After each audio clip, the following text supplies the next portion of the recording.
Lorsque les francophones s'expriment en anglais, plus précisément dans le domaine des affaires, il y a un certain nombre d'erreurs lexicales qui reviennent à chaque fois. Ce sont en fait des confusions entre des mots qui ont la même forme orale ou écrite, mais pas le même sens d'une langue à une autre. C'est ce qu'on appelle en anglais les false cognates, les faux amis. Par exemple, le terme society en anglais ne signifie pas une société ou une entreprise. C'est plutôt la société en tant qu'un ensemble d'êtres humains vivant en groupe organisé. Une société dans le domaine des affaires, ça sera a firm or a company. Ensuite, le terme advertisement ne signifie pas un avertissement, mais plutôt une publicité. Vous pouvez aussi dire a commercial pour parler d'une annonce publicitaire de type audio ou audiovisuel, les spots publicitaires. Ou même publicity, qui est un terme moins fréquent. Par contre, un avertissement en anglais, ça sera a warning. L'ordre du jour d'une réunion, c'est ce qu'on appelle the agenda, ce qui n'a rien à voir avec un agenda, a diary.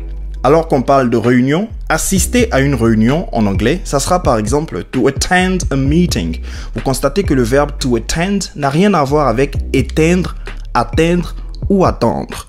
Il désigne plutôt le fait d'assister à, prendre part à quelque chose, suivre en présentiel.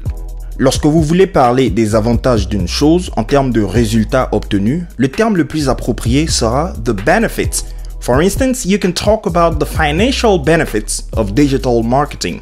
Par contre, si vous voulez dire par exemple qu'une personne a un avantage sur une autre, donc lorsqu'il s'agit d'une condition, d'une circonstance ou d'une opportunité qui favorise quelque chose, c'est là que vous utiliserez le terme advantage. He has the advantage of living next to the office, so he can't be late.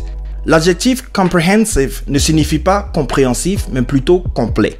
For instance, your supervisor can provide you with a comprehensive list of tasks for the week. Le terme stage signifie une étape, ou encore un podium. Pour parler d'un stage professionnel en anglais, vous direz an internship or a training.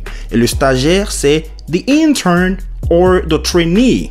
Training est aussi le terme utilisé pour parler de formation. Donc vous ne direz pas formation, qui désigne plutôt la formation ou la structure d'une chose. Politics est le terme qui désigne le domaine de la politique en anglais, la politique relative aux États et à leurs rapports. Par contre, une politique en tant que tactique ou une manière de gérer quelque chose, c'est ce qu'on appelle a policy en anglais. On parlera par exemple de fiscal policy, une politique budgétaire. Policy qui n'est pas à confondre non plus avec police, la police. Le verbe to implant est beaucoup plus utilisé dans le domaine de la médecine, où il signifie implanter ou greffer. Mais implanter, par exemple, une entreprise à l'étranger, c'est to establish or to be present. Our company is present in 5 countries. On termine avec l'adjectif prime, qui signifie de première importance, de premier niveau. Par exemple, the prime minister. Ce mot n'a rien à voir avec une prime, qui sera plutôt a bonus en anglais. Vous pouvez aussi utiliser le terme premium.